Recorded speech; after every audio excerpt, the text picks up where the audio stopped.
Iranian missiles can attack London, Israel is claiming.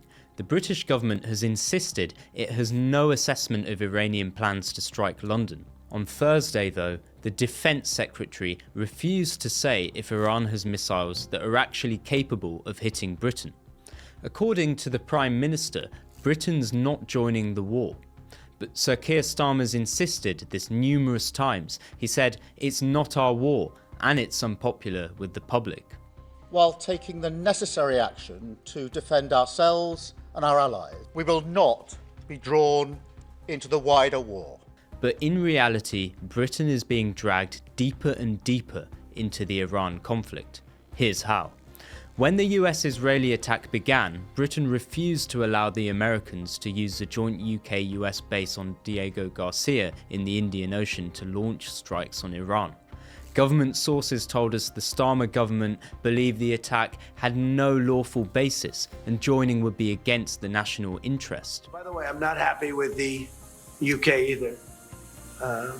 That island that you read about, the lease, okay, he made it for whatever reason, he made a lease of the island. Somebody came and took it away from him. And it's taken 3-4 days for us to work out where we can land there. It would have been much more convenient landing there as opposed to flying many extra hours. So we are very surprised. This is not Winston Churchill that we're dealing with. But within 2 days, Britain changed its position. Starmer announced the US could use British military bases for bombers en route to targeting Iranian missile sites. The Prime Minister said this was purely defensive, but critics argued that Britain was actually enabling a war it considered unlawful. In the past few weeks, American bombers have been landing in Gloucestershire at the RAF Fairford base. These bombers take off from England, fly to the Middle East, carry out their bombing missions over Iran, and return to Gloucestershire. Starmer's now in a difficult position.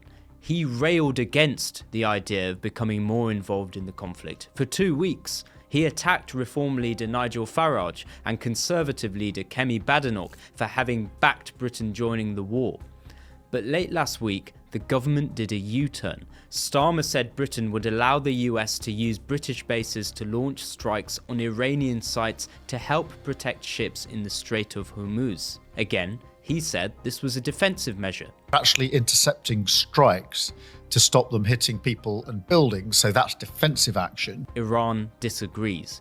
The Iranian Foreign Minister Sayed Abbas Araghchi spoke to the British Foreign Secretary Yvette Cooper over the phone. He accused the Brits of participating in aggression. In response, Cooper warned Iran against targeting UK bases, territory or interests directly. Now, Britain is feeling more vulnerable than ever. The government didn't announce that last Friday 2 ballistic missiles targeted its base on Diego Garcia. This was revealed in the American press the next day. A US warship reportedly intercepted one missile and the other failed in flight. But which warship did this? How close to the base did the missile get? The government hasn't disclosed this. Israel accused Iran of firing the missiles. Britain then said it was the Iranians too.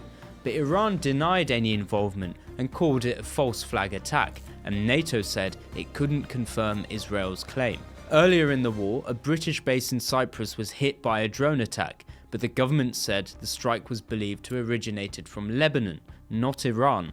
The war's being treated as a national crisis. Britain is facing the biggest hit to growth from the war out of all major economies, it's been estimated. And while the economic consequences are set to be enormous, British bases are being used for bombing Iranian sites.